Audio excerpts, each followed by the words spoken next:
الله أكبر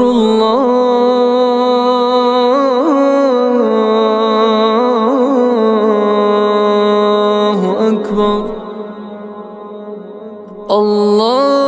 الله أكبر بسم الله الرحمن الرحيم. الحمد لله رب العالمين، وصلى اللهم على سيدنا محمد وعلى آله وصحبه ajma'in, amma ba'd. Leo kwa furaha kubwa sana tuko hapa mkoa wa Mwanza, Tanzania, katika wilaya Ilemela, katika wilaya ambayo imejaliwa kujengewa msikiti mkubwa kama huu, Jamiat Taqwa. Baada ya shughuli ya takriban mwaka mmoja na zaidi kidogo, leo tumeweza kukabidhi msikiti huu kwa waumini wa hapa na hasa kwenye kamati ya msikiti huu. Ikiwa leo ni tarehe 25 mwezi Oktoba mwaka 2025, tunamshukuru Mwenyezi Mungu kutujalia sisi taasisi ya Taqwa pamoja na wafadhili wetu na wenzangu ambao tumesimama nao bega kwa bega, kina Sheikh Salum, Abdulaziz Al-Ghaithi na wengine wote ambao tumeshirikiana bega kwa bega mwanzo mpaka mwisho. Na leo ilikuwa ni kukabidhi ufunguo wa msikiti huu, na mfadhili mwenyewe ambaye ni mzaliwa wa mkoa huu wa Mwanza alipenda kujenga kitu kama hii katika mkoa wake, mkoa aliozaliwa, japokuwa yeye anaishi Arabuni. Alipenda kwamba ajengewe msikiti kama huu katika mkoa aliokuwa amezaliwa. Alhamdulillah rabbil alamin, baada ya mwaka mzima wa kazi kubwa iliyofanyika, tumeweza kumaliza jengo hili ambalo mtaliona na kulikabidhi. Na mfadhili mwenyewe alipendelea kwamba alipendelea kwamba mgeni rasmi ambaye wao walimpendekeza awe ndio afungue msikiti huu rasmi ni Sheikh Nasr bin Ali Al-Farai, ambaye ni mtu maarufu hapa Tanzania, hasa hapa Mwanza.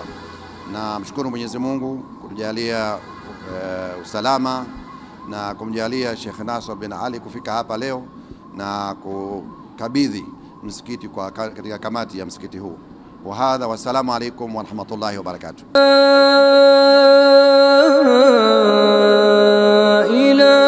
ilaha illa Allah,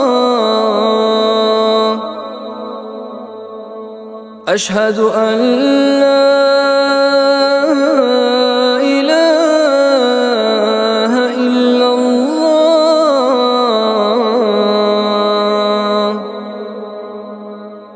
أشهد أن محمد رسول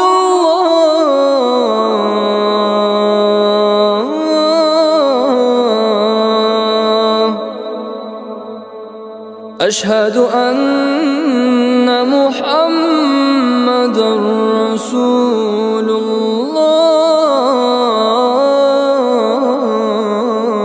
الله. حي على الصلاة.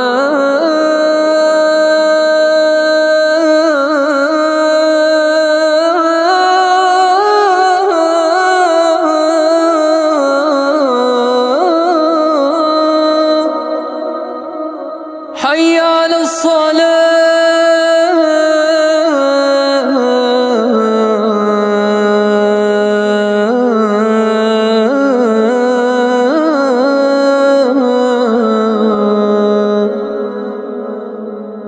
حي على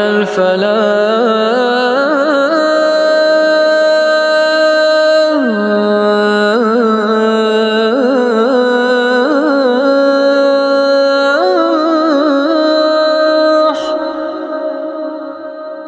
حي على الفلاح.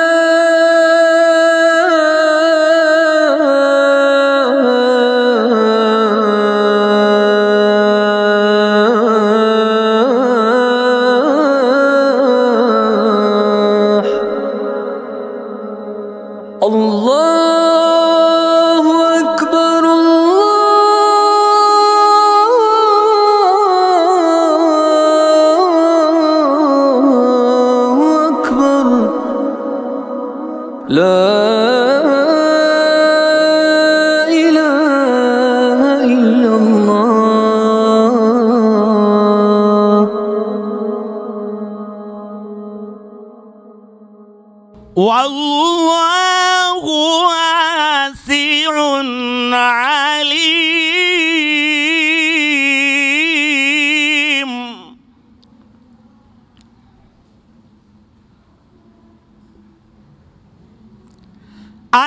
الذين ينفقون أموالهم في سبيل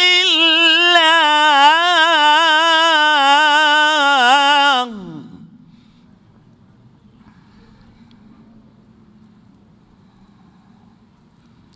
ثم لا يتبعون ما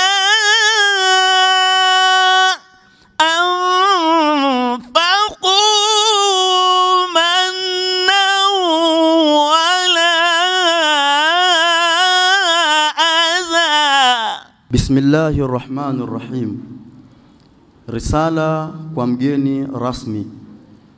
Kwa jina la Mwenyezi Mungu mwingi wa rehema mwenye kurehemu. Shukran na sifa zote njema zinamstahiki Mwenyezi Mungu, Bwana mlezi wa viumbe wote.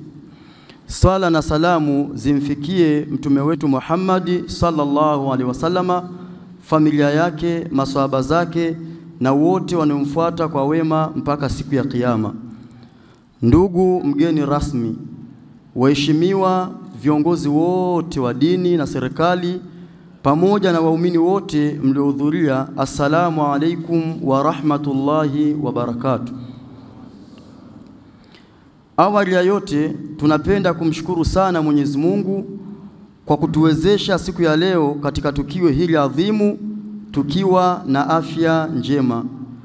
Ndugu mgeni rasmi, tunapenda kutoa shukrani zetu za dhati kwako kwa kuacha shughuli zako na kuja kushirikiana nasi katika shughuli yetu hii ya kukabidhiwa funguo za msikiti. Kwa niaba ya kamati ya msikiti, tunapenda kuchukua fursa hii adhimu kutoa risala yetu fupi mbele yako katika siku hii ya kihistoria ya ufunguzi wa nyumba hii tukufu ya ibada. Ndugu mgeni rasmi, msikiti huu ulianza kujengwa toka tarehe 13 mwezi wa 8 2016 na gharama nyingi zilitumika kukamilisha zoezi la vibali. Hii ni pesa iliyotoka kwa waumini. Tuliendelea kidogo kidogo mpaka tulipopata wafadhili wa kutuunga mkono mnamo tarehe 4 mwezi wa 9 mwaka 2024 mpaka sasa. Lengo kuu ni kuwa sehemu ya kudumu kwa ajili ya kusali, kujifunza dini na kufanya shughuli za kijamii kwa misingi ya dini ya Kiislamu. Tunamshukuru Mwenyezi Mungu kwa kutuwezesha kutumiza hatua hii kubwa. Ndugu mgeni rasmi, msikiti huu una uwezo wa kuchukua watu takriban 1200 mpaka 1500 kwa wakati mmoja. Pia msikiti huu umewekewa miundombinu ya kisasa kama vile mnara, taa zenye sensa zenyewe, feni, sehemu ya udhu iliyo bora na vyoo bora vya kisasa. Mafanikio. Kwa juhudi kubwa za viongozi wa msikiti huu na waumini pamoja na wafadhili wetu, tumefanikiwa kujenga msikiti wa kisasa na mkubwa katika wilaya yetu ya Ilemela. Pili, pia kwa juhudi kubwa za viongozi wa msikiti na waumini pamoja na wafadhili wetu, tumefanikiwa kwa kiasi kikubwa kujenga madrasa nzuri ya kisasa katika wilaya yetu ya Ilemela, na tunaahidi inshallah tutatoa vijana wazuri wa kuendeleza dini. Tatu, msikiti wetu pamoja na madrasa umefanikiwa kuzalisha vijana ambao na wao kwa sasa wanasimamia misikiti na madrasa. 4, pia tumepata mafanikio makubwa sana.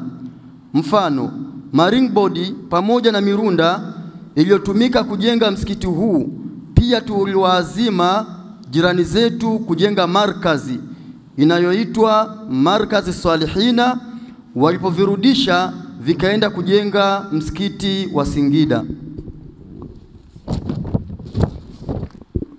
Changamoto. Pamoja na mafanikio haya, bado tunakumbwa na changamoto mbalimbali, kama vile tuna uhitaji wa dramu za milimita 5,000 kwa ajili ya kutunza maji na kuyatumia endapo kutakuwa na shida ya maji. 2. Tuna uhitaji wa jenereta kubwa ya kisasa kutokana na msikiti wetu ni mkubwa, ili umeme unapokatika msikiti uepukane na adha ya kuwa kwenye giza. 3. Pia tuna uhitaji wa kuboresha vyumba vyetu 4 vya chini ili tuweze kupatumia kama shule ya awali. 4. Pia tuna uhitaji wa kuboresha nyumba ya kuoshea na kuhifadhi maiti. 5. Pia ndugu mgeni rasmi, tuna uhitaji mkubwa sana wa kupata maofisi pamoja na kumbi za kufanyia mikutano. Pia tunaombi kwako tupate kifaa maalum, yani mashine kwa ajili ya usafi wa msikiti wetu, ili msikiti wetu ubaki kwenye usafi siku zote. Ombi letu, ndugu mgeni rasmi, kwa heshima na taadhima, tunaomba utuunge mkono katika changamoto ambazo tumeziwasilisha kwako. Hitimisho, tunaomba mgeni rasmi pamoja na viongozi wetu wa dini na serikali na wote mliofika hapa, muendelee kutuombea dua na kututia moyo ili tuweze kuutunza msikiti huu kwa matumizi yaliyokusudiwa. Tunaomba pia serikali na taasisi za kidini ziendelee kutuunga mkono katika juhudi hizi za kuimarisha maadili, elimu ya dini na mshikamano kwa jamii. Tunamalizia kwa kusema karibuni sana katika msikiti wetu, nyumba ya Mwenyezi Mungu, ambapo amani, ibada na elimu vitadumu daima. Pia tusisahau tutunze amani ya nchi, na insha Allah tarehe 29 ikifika tujitokeze kupiga kura. Baada ya kupiga kura turejee majumbani mwetu.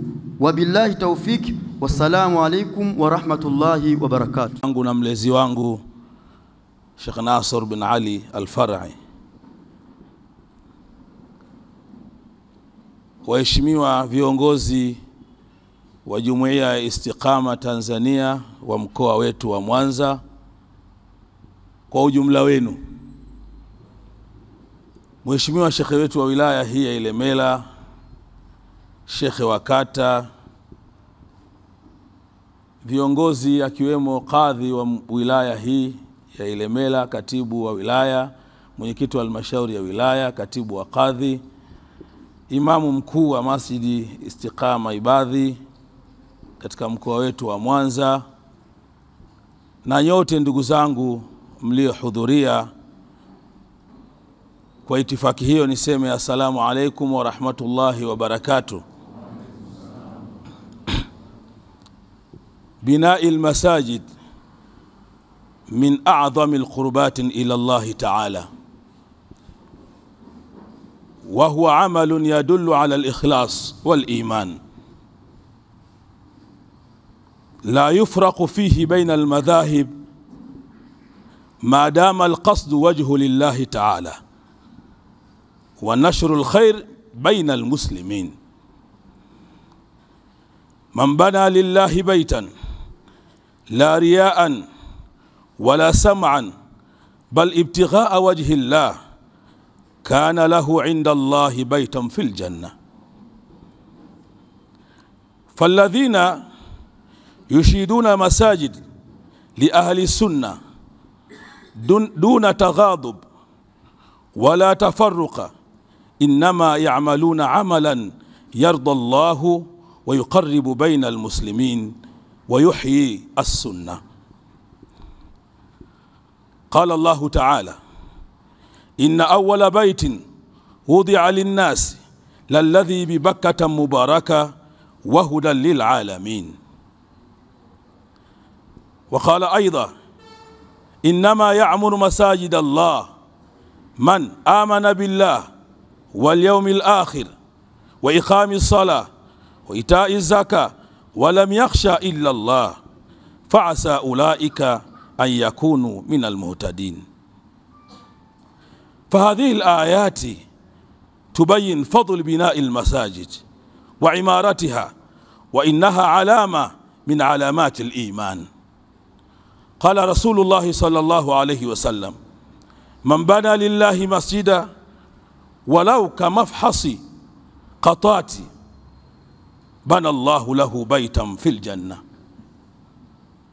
وهذه بشارة عظيمة أن من ساهم ونوى بالقليل ولو بالقليل في بناء مسجد لله بنى الله له بيتا في الجنة. كان أهل العمان من أوائل المسلمين الذين خرجوا لتجارة عبر البحر الهندي، فحملوا معهم الإسلام إلى شرق أفريقيا والهند وبلاد جنوب شرق آسيا.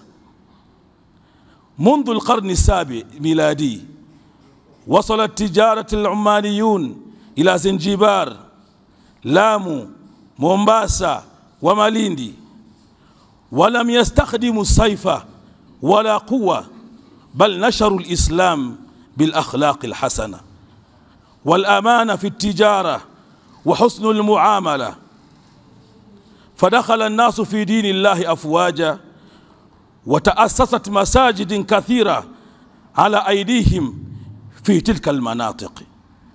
وهكذا فإن من يبنى مسجد اليوم يواصل طريق أولئك الأجداد الكرام الذين نشروا نور الإسلام بالعلم والعمل والقدوة الحسنة. خاتمة: نهنئ جميع الإخوة الذين ساهموا في بناء مساجد أهل السنة والجماعة دون النظر إلى المذاهب والعصبيات، فإنما الأعمال بالنيات، ومن نوى وجه لله فله الأجر العظيم. نسأل الله تعالى أن يجعل هذا العمل في ميزان حسناتهم، ويبنى لهم بيوتا في الجنة، ويجعل هذا مساجد منارات العلم والوحدة والإخلاص، ويديم الأمن والإيمان في بلاد المسلمين. Niliona nianze kwa kueleza kwa lugha ya Kiarabu ili baadhi ya wageni wetu waweze kupata moja kwa moja bila tarjuma. Ndugu zangu, kwa ufupi sana, Baraza Kuu la Waislamu wa Tanzania BAKWATA tunatoa shukurani za dhati kuanzia kwa yule alianzisha fikra ya kuwaendea ndugu zetu hawa, yule wa mwanzo walioanza mchakato. Sisi Waislamu wa mkoa wa Mwanza kwa ujumla wetu tunamuombea Mungu, lakini kwa niaba ya Waislamu wa eneo hili la Pasiansi na wilaya Ilemela na shekhe wetu wa kata ambaye ndio imamu mkuu wa msikiti huu, nitumie nafasi hii kutoa pia shukurani za dhati kabisa. Mzee Nasr Ali, Sheikh Nasr Ali, mimi najua tarikhia, kitarikh, watu wa Omani ndio watu waliofanya kazi kubwa kueneza Uislamu, na asija akatokea mtu akathubutu kusema kwamba mtu akiwa mushrabun bihumra, mweupe, ana asli ya Oman, akamuonyesha kwamba huyo ni mgeni, atakuwa hajui historia. Toka karne ya saba wa Omani wameanza kuingia katika maeneo yetu. Sasa wewe ukijifanya Mtanzania sana kuliko wao Omani, watu wenye asili ya Omani, utakuwa unajidanganya. Huenda wewe babu yako katoka Rwanda hapa na watu wanamjua, tena hana hata miaka 50.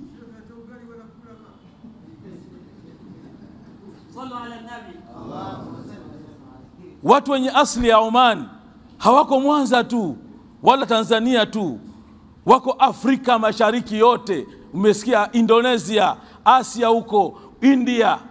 Watu walitoka wakaenda walifanya biashara, pamoja na kufanya biashara lakini pia walitembea na dini yao.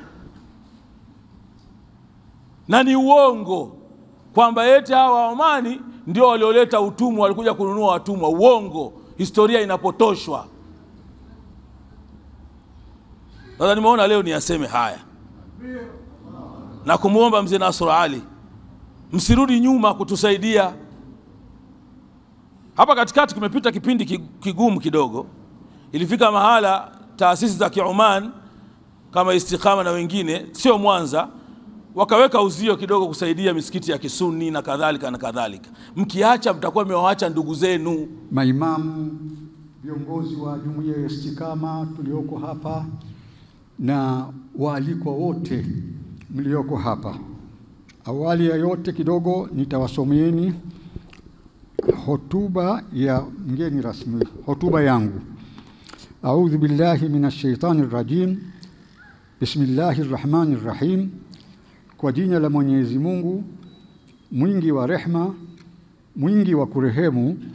Awali ya yote napenda kutoa shukrani, nifungulie. Napenda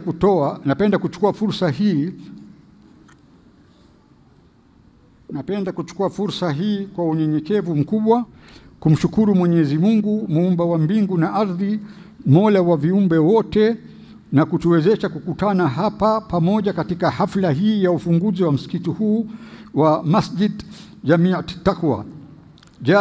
Taqwa uliopo hapa Pasiansi Ilemela Mwanza. Alhamdulillahi Rabbil Alamin, rehma na amani zimwendee Mtume Muhammad sallallahu alaihi wasallam. Amma ba'd, uhayikum bitahiyatin mubarak, tahiyatul Islam. Assalamu alaikum wa rahmatullahi wa barakatuh. Amma ba'd, hakika leo ni siku ya furaha kwa ufunguzi wa msikiti huu ambao nyumba ya Allah miongoni mwa nyumba zake duniani, nayo ni alama miongoni mwa alama za Uislamu. Penye msikiti inatosha kukujulisha kuwepo amani na salama.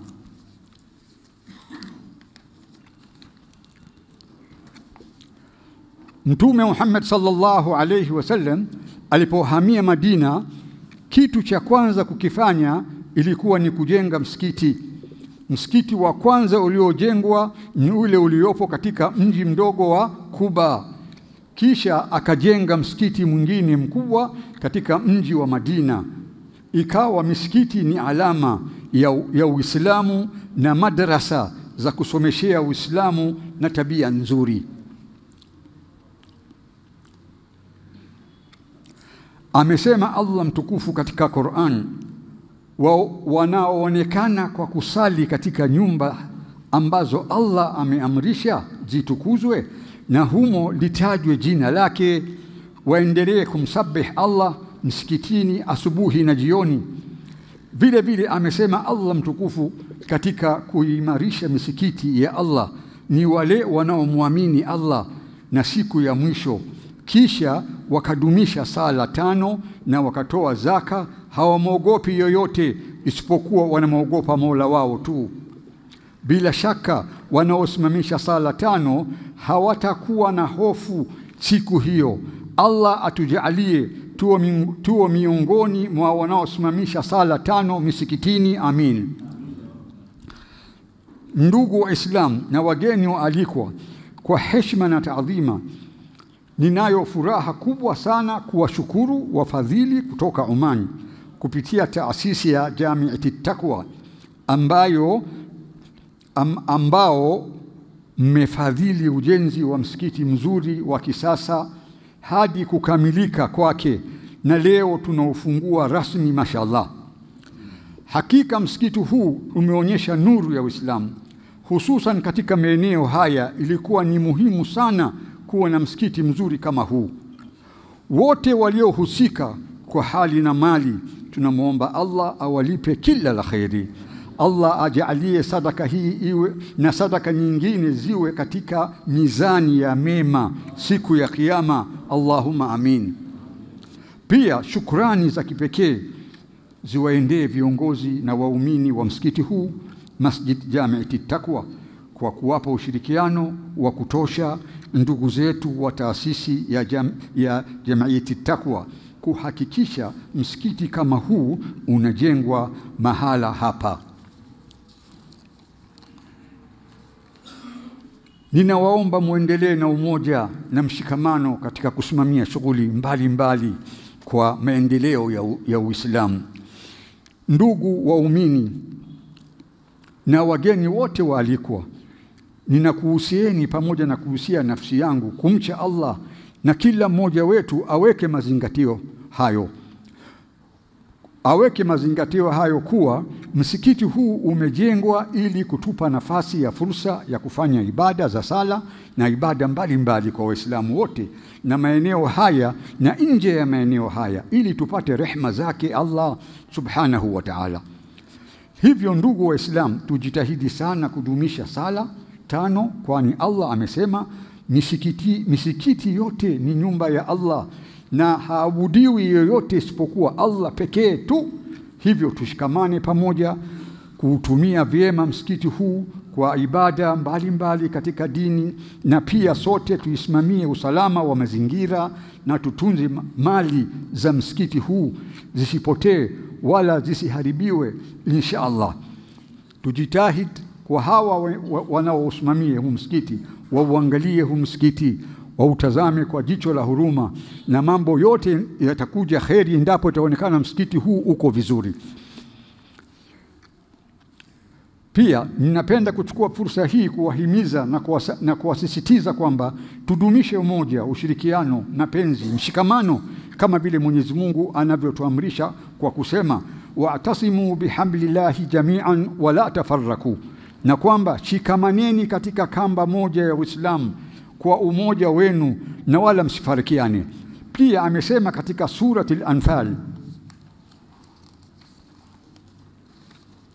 wa atii'u Allah wa rasulahu wa la tanaza'u fatafshalu wa tadhhabu rihakum wasbiru inna Allaha ma'as sabirin, na mumtii Mwenyezi Mungu na mtume wake wala msizozane na mkapoteza haiba yenu, heshima yenu na nguvu yenu, hivyo mtafeli. Basi fanyeni subra katika Allah, fanyeni subra, hakika Allah yuko pamoja na wanaofanya subra. Mwisho, ninawashukuru kwa heshima mlionipa kuwa mgeni rasmi katika hafla ya ufunguzi wa msikiti huu. Ninawaombea viongozi, mashekhe, waumini wote waliofanya jitihada kuhakikisha ujenzi huu wa msikiti huu umekamilika salama salimin, kila mmoja kwa nafasi yake. Allah ampe kila la kheri, ampe siha na afya njema, awajalie wote rehma na baraka tele katika shughuli zao na wao na familia zao, na Allah ajalie kheri hii iwe sadakatin jaria mpaka siku ya kiyama. Vile vile natoa shukrani kwa wote mliokuja hapa, mmeacha shughuli zenu, mmekuja kwa jambo la kheri. Hii mtaikuta kesho kwa Mwenyezi Mungu. Barakallahu fikum wa salamu alaykum wa rahmatullahi wa barakatuh. عن أمة محمد اللهم سامح أمة محمد، اللهم أصلح أمة محمد، اللهم أيد أمة محمد، اللهم ماكل أمة محمد، اللهم ارحم أمة محمد، اللهم وافق أمة محمد، اللهم فارج عن أمة محمد، اللهم رض عن أمة محمد، اللهم وال من والاها وعاد من عاداها، وبلغها من الفتح المبين والنصر العزيز في كل زمان ومكان غاية مناها. اللهم عيد بها شرعك القويم ودينك المبين وعدم عزها مجدها إلى يوم الدين. ربنا تقبل منا إنك أنت السميع العليم وتوب علينا إنك أنت التواب. وصل وسلم على سيدنا محمد وعلى آله أجمعين والحمد لله رب العالمين. Jina langu naitwa la cheo ni mzee Omari Kamela Kasunzu, mzaliwa hapa Pasiasi. Kama nilivyoeleza mwanzoni, msikiti huu jengo hili la mara ya 3. ambayo msikiti wa kwanza umejengwa 1928, msikiti wa pili ukajengwa 1983. Jengo la kwanza ulikuwa madebe, miti yake ilikuwa ni milingoti ya katani. Jengo la pili tukaezeka kwa majengo ya bloko ambao umedumu mpaka kufikia kipindi hiki tunachokizungumza, ambao 1917 tumeanza kuplania msikiti huu. Baada ya kuwa umezeka ukawa unavuja, ikabidi tuwezue ili tuweke mabati. Baada hapo waumini akasema hapana, tujenge wa ghorofa. Basi tukaanza harakati ya kuchanga mchango yawe na nondo na nini, mpaka tukafikia kuweka nguzo kama 8 hivi. Tukawa tumesimama, mchango kawa haukuweza kufanikisha kwa lengo tuliokuwa na madhumuni. Basi Mwenyezi Mungu amejalia 2024 tukapata mfadhili ayotembea akafika hapa kuzunguka kuona hali ya msikiti unajengwa, lakini umesimama. Tukamwambia kuwa nafasi hii iko wazi, bado tunaendelea, lakini hatujafikia hatua ya kupata nafasi ya kuweza kumaliza. Basi huyu bwana Saidi kutoka Saudi Arabia kasa, basi na mimi nichukue nafasi ya uwezo utakapokuwa nimeishia. Kwa kweli tunamshukuru alhamdulillah, kama unavyoona jengo lilipokuwa limekamilika. Alikuta nguzo, tumeweka nguzo 8 za msikiti. Kuanzia hapo mpaka kukamilika jengo hili, jamii itakuwa kama unavyojieleza hapo kwenye ukuta, ndio ametuwezesha kukamilika leo kufikia hatua ya kuweza kufungua. Kwa hiyo ipi furaha yako baada ya kukamilika msikiti huu? Unawaambia nini waumini wenzio katika kuhakikisha sasa msikiti huu unatunzwa pamoja na kufanya ibada kikamilifu na kuwa sehemu ya kudumisha amani? Naam. Kwanza, jambo la kwanza, amani na utulivu, na ndio kitakao kuongoza kwa jambo lolote litakalofanyika. Katika hali tuliyokuwa nayo kuanzia miaka ile, tumekaa tukisuasua kwa miaka 6, na Mwenyezi Mungu ametujalia mwaka wa 7 huu jengo likawa limekamilika. Ukweli kama unavyoliona mtangazaji, eneo usafi utakapokuwa ni usafi wa imara, wala hakuchezea. Halafu na mimi nikiwa ni mzee wao ambaye ni mzee wa msikiti, tahakikisha kuwa usafi wa mazingira kama yalivyo yanaendelea mpaka itakapokuwa na vizazi vijazo vitaendelea kudumisha hali ya usafi. Naam. Nazungumzia kwa vijana tuliokuwa nao katika hali tuliokuwa nayo. Bahati nzuri kama tulivyozungumza kwenye risala, mfadhili wetu baada ya kukuta madarasa tuliokuwa nayo akasema, napenda nielekeze ubora wa msikiti ulivyo na madarasa yake. Kwa kweli nashukuru sana vijana kujitokeze. Lengo kubwa la ibada ni elimu. Bande kubwa la ibada ni elimu. Elimu, vijana waweze kukusanyika. Madrasa hii imejengwa kisasa na walimu wapo ambao hawana shida, ili waweze kuchukua jukumu ya kuja kupata elimu. Elimu hii ndio itakayokuwa mwongozo wa jengo hili. Nahusia sana vijana. Jengo letu ile ramani yake ni ya ghorofa 3. Uwezo huu umekuwa ghorofa 1. Inshallah Mwenyezi Mungu atakapojalia vizazi vijazo vinaweza vikaendelea kujenga kufikia hatua tuliyokuwa. Sasa tuliotangulia kama hivi tumeweka ghorofa 1. Naam. Asalamu alaykum wa rahmatullahi wa barakatuh. Kwa jina naitwa Shula Mauridi Swedi, ni katibu upande wa kina mama msikiti wa Allah Karimu. Kwa kweli tuna furaha kubwa. Sizungumzii kwa nyuma, nikizungumzia kwa nyuma tutakwenda sana. Tuzungumzie tu katikati. Sisi tulikuwa tuna changamoto ya msikiti wetu kukaa sawa, madrasa. Tukao tunajisukuma kidogo kidogo kutokana na sadaka zetu ndogo ndogo tulikuwa tujapata mfadhili, lakini mpaka kufikia uhai wa mwaka juzi tulikuwa tumepata mfadhili. Mfadhili akajileta na sisi tulikuwa tuna mchango wetu ambao tulikuwa tumeshaanza.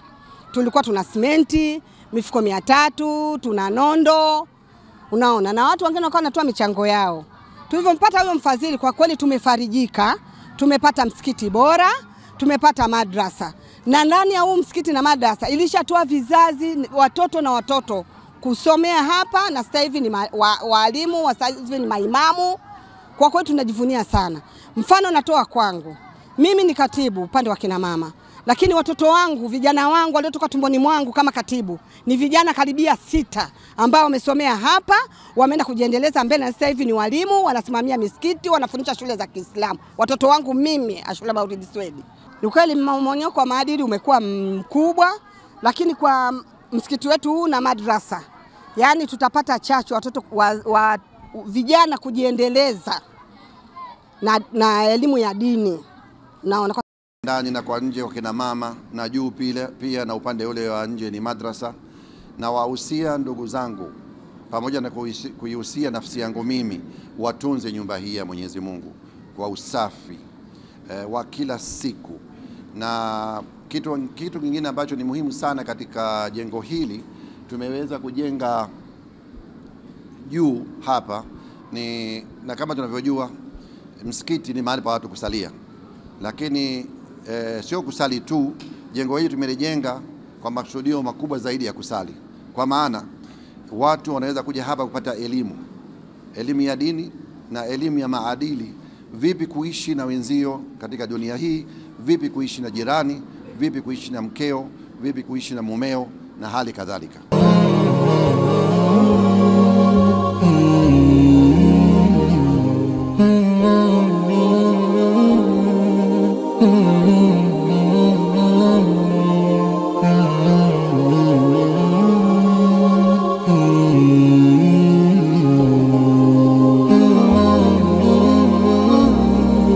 Mm-hmm.